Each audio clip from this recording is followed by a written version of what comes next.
So today we're talking about sights on pistols. What you're looking at right here, this gun is a Glock 43 with standard Glock sights on it. This one right here is a Glock 43 with fiber optic sights on it. This one over here is a Glock 17 with a red dot on it. And this one down here is a Glock 22 with Tritium night sights on it. So let's get into this, guys. So let's get into the first one and the most basic one. So the first one is just a Glock 43. This is my wife's gun. And like I said, all these guns are clear. Magazines are all removed out of all of them. The slides lock back. But on this one, these are just standard Glock sights. Now, I'm not a huge fan of these. They work, and I don't have anything necessarily against them, but if I can get something better, I get something better. The second set that we're going to be looking at, these are fiber optic sights through TrueGlow. This is my personal Glock 43, what I carry on a daily basis. So it is upgraded a little bit, but these are perfect, mostly for daytime stuff, but we'll get into more of that here in a second. The third option that I have, these are Tritium night sights. Now, with it being daylight right now, daytime, it's gonna be really hard to see these things glow. If I can, I'll throw in a video of them glowing at night, and we'll get into how those can be effective and when those are most effective.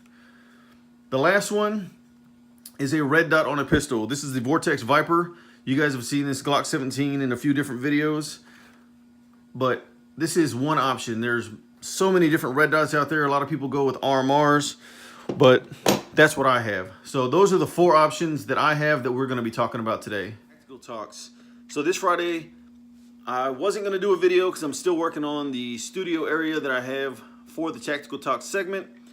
However, I wanted to talk about something that a lot of people ask me about, and I just haven't really made any kind of video showing it. I've showed that I've upgraded some sights on some pistols, but I haven't really talked about why I've upgraded them and my personal opinion on this. So again, this is going to be my personal opinion on why I run certain sights on certain guns, but hopefully this will give you a little bit more insight on guns and sights, or pistol sights for the most part. So the first one that I was showing you guys, this is my wife's Glock 43. Again, it is clear. This one, without pointing it at myself, just has regular Glock sights. Now, there's nothing wrong with these Glock sights. They work, they're effective. If you don't have the money to upgrade a gun, the sights that come on a Glock, I mean, you can still learn to use these effectively. You can still do damage with these. I mean, they are what they are. They're just standard sights that come on the gun. Now, a lot of people always argue the fact, well, what if it's nighttime? I can't see that at night. I can't see, you know, these little white lines at night. I can't see this. I can't see that. Well, to that, I tell them, well, save your money. If you don't like those sights, save your money, upgrade your sights, upgrade maybe a light, something like that. The biggest thing is for somebody who doesn't carry this all the time, my wife who just throws this in her purse or has this in a vehicle, this is perfect. She can pull this out. She can use this when she needs this. It's not overdone. It's not upgraded. I mean, with the exception of a couple internals, as far as the sights go, if you practice with these sights, they can be effective. And that's really all I have to say about that. Again, I don't have anything against the standard sights on Glock. I know a lot of people just hate them. They just cannot fire with them, can't shoot with them. But it's like anything else. If you practice, you're going to get better. So if that's all you have and you want to spend your money on something, again, I highly recommend spending your money on ammunition and just practice, practice, practice. Go out, shoot this thing, shoot it in the daytime, in the morning, and nighttime, low light. Make sure that when you're shooting, you're not just doing the same time every day at the same place. Give yourself a little bit more options. Like I said, shoot at different times. Shoot when you're tired. Shoot when go for a run, come back, shoot. Get used to shooting in different conditions so your body gets accustomed to shooting in harsher conditions. But again, this is the first one. Nothing against them. I'm just not the biggest fan of them. The second gun is another Glock 43. This one is also clear, but this is my Glock 43. Now you can tell from this one to this one, they look a little bit different. Mine's got an upgraded trigger. upgraded mag release, upgraded recoil buffer spring. It's got a light on it. It's got a threaded barrel. I usually run a compensator.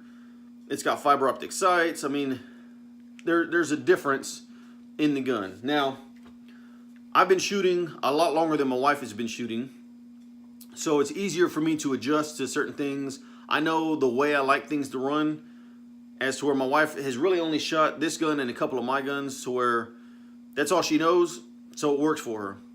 I'm able to customize my things to what I know works better for me personally. So we're gonna get into the sights on this. This one has the fiber optic sights through True Glow. I love these sights. This is my daytime gun. When I'm out and about in the daytime, this is what I'm carrying. Anybody who's ever shot with fiber optic sights knows that when you pull this thing out in the daytime, these things just glow. I mean, you don't need much to them, and these sights really are not that expensive. I think for this set right here, I paid about $50. I bought them on eBay, and they were, I mean, like I said, they're True Glow. It's a good company. I went and had them installed. I think I paid $10 for a guy to install them for me. So I'm into them maybe 60 bucks. But I've ran these sights on this gun for, I'd say, about 2 years now, roughly, maybe a little bit less. But I've had no issues. And a lot of times the guys will say that the fiber optic rod and the front sight will break on them. This one is covered. I don't know if you can see that. You can see the fiber optic sight right there in the front, and on the sides, it's covered. I know a lot of sights have that exposed, and I think that that's what's helped keep that sight in there and keep it from breaking. Now the rear is the same way. You can see over the top, but when you look at the sides, it's protected on the sides. This, again, is my, I think, in my opinion, perfect option for daytime. If you're somebody who's out moving in the daytime, running errands, you work in the daytime, fiber optic is definitely the way to go. Now, with the exception of my wife's gun right here, because I didn't want to make this any heavier for her, I want you guys to pay attention to the fact that all of my guns have a light on them. Now, this is my primary daytime gun, but you just never know what situation you're going to be in, especially with my profession and what I do. I don't know sometimes, so I always run a light on my gun. Now, with fiber optic sights, if I have this lit up at night and I light up my flashlight, these fiber optic sights don't glow like they do in the daytime. However, because of some of the splashback on the light, you do get a little bit of that light glowing on here, and you are able to see in the nighttime your sights on this better than you are on this.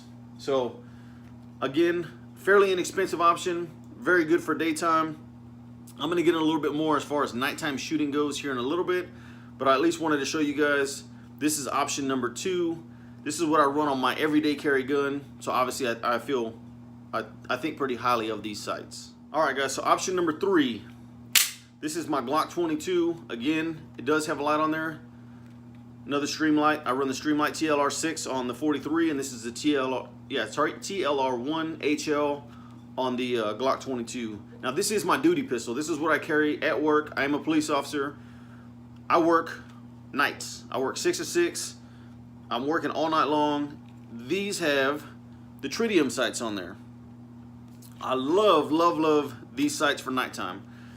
I'm never in a position or in a situation, or I don't want to say never, I'm rarely in a position where it's just completely black.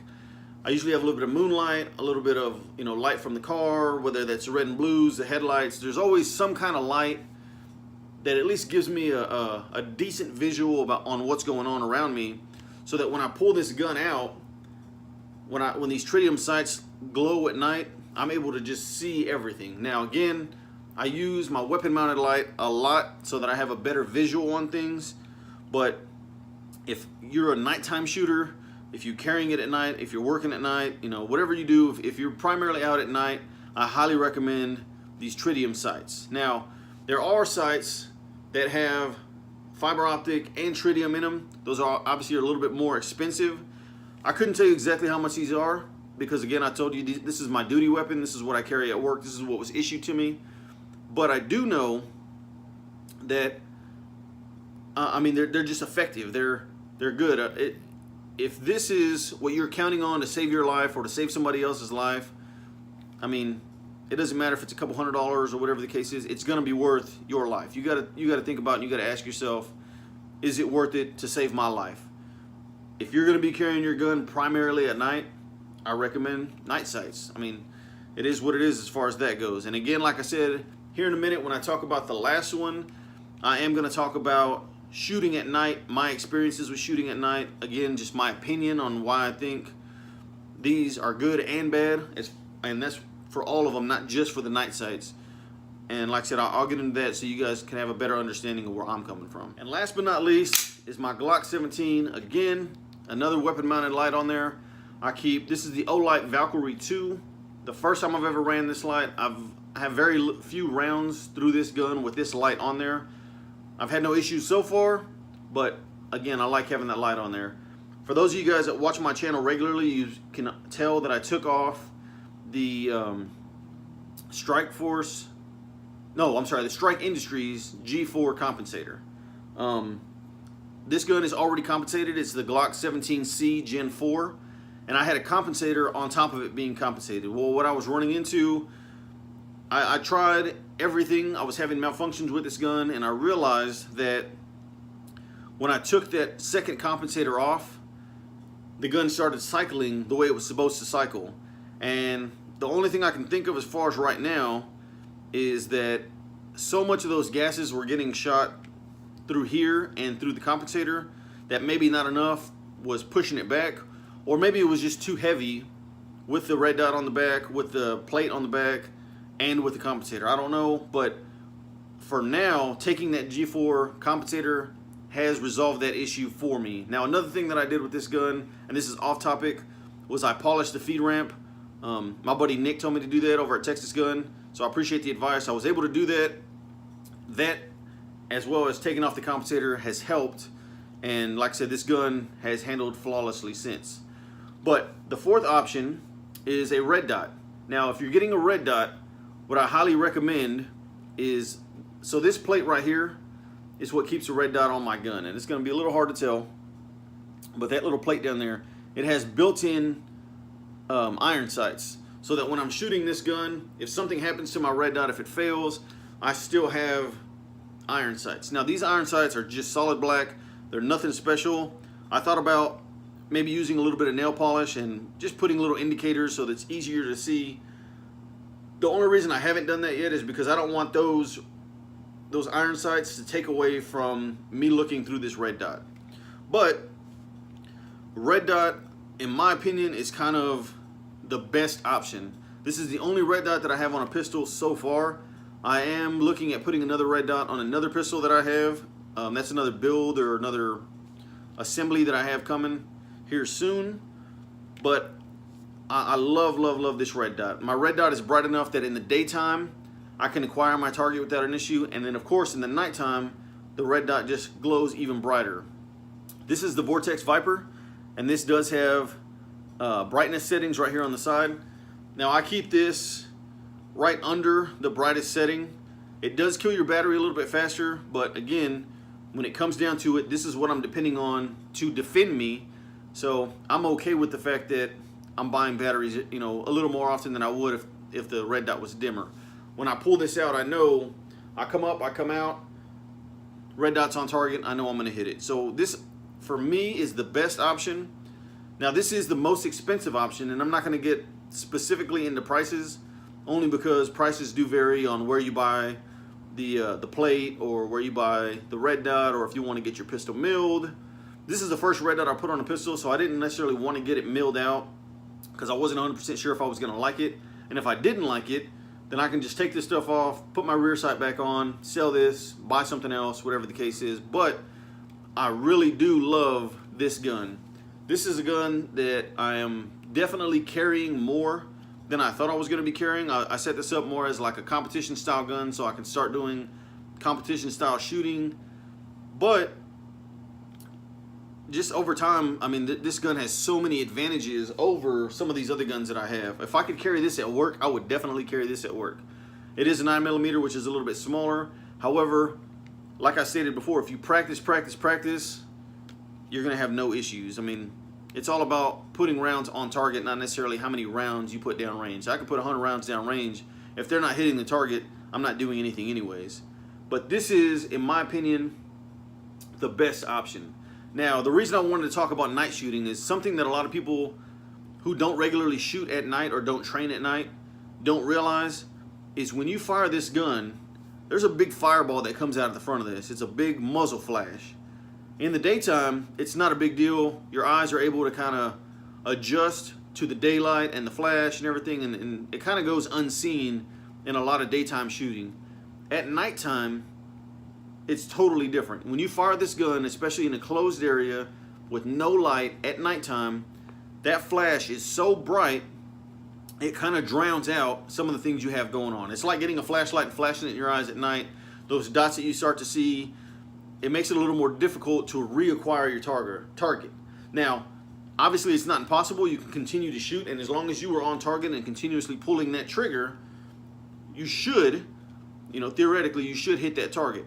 The issue that you run into is, even if you have night sights and you're shooting, the reality of the fact is you're not reacquiring those sights as much as you think you would be because they are night sights.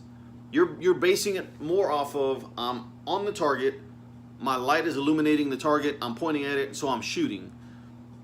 If you sat there and tried to spend the time to reacquire your target in those sights in the exact same spot over and over again, you just wouldn't get as many rounds downrange as quick as you wanted to. So again, the reality is when you're shooting at night, even if you have night sights, they are effective to acquire the target, but after that first shot, you might as well have, or in my personal opinion, you might as well have the fiber optic sights, because you're not going to be able to reacquire them the same way you did when you originally pulled the gun out. Now, getting that first round on target obviously is key in stopping whatever threat that you're shooting at, but again, my personal opinion. So those are the four that I have here. I don't want this video to run too long. It's not really getting too detailed. It's just my personal opinion, what I carry. This is what I normally carry. Something small, 9mm, something easy, fiber optic sights. Highly recommend them. Very cheap. If you're looking for something, first time shooter, or even somebody like myself who's been shooting for a long time, these are very effective. Go out and get you some of these. If you want to spend more money, again, you can use the night sights. If you primarily use your gun at night, again, just remember after that first shot, because of the muzzle flash, those night sights aren't going to work the same way they did when you first acquired that target. So keep that in mind. Lastly is a red dot. If you can get the red dot, if you have the money for a red dot, if you don't have an issue with this being that much bigger on top of your gun or whatever the case is, this is what I would go with. Daytime, nighttime, you can acquire your target, stay on target. As long as that dot is on your target, you're golden. Again, if you're going to get red dot, just make sure you have some kind of backup sights so that when and if your red dot fails, you have another way to shoot. So hopefully this video gave you guys a little bit of a heads up on sights. My personal opinion. Again, if you guys have anything to add to this, comment down below. Let me know what you guys think, and like I said, we'll add it to the next video. But those are my options. Thank you guys for watching. We'll see you guys next Friday.